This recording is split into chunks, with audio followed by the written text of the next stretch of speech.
Hello everyone, and thank you for joining me today.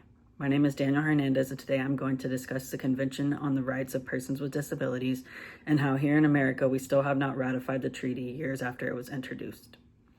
The Convention on the Rights of Persons with Disabilities, also known as CRPD, is an international human rights treaty that was adopted by the United Nations in 2006. The treaty, inspired by Americans with Disabilities Act and other disability movements from the past few decades, is extremely important because it reframes disability from being what people see as a charitable or medical issue to being a matter of rights, and it includes the processes in which we can move forward and protect these rights. Not only does this treaty impact the millions of people around the world that are disabled physically, it also impacts those that are disabled in other ways, such as psychosocially. However, and shockingly, the treaty has not yet been ratified by the United States, even though 182 other countries have already ratified it.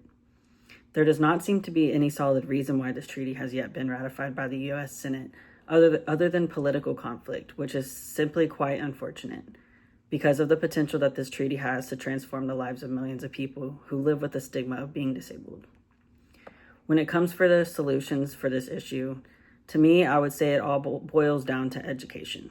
Perhaps more people are in need of education that destigmatizes disability so that the importance of this treaty is actually recognized and taken seriously. Another solution could be to hear from disabled members of society themselves through tools such as social media or television ads as they ask for help championing their right to an equal society.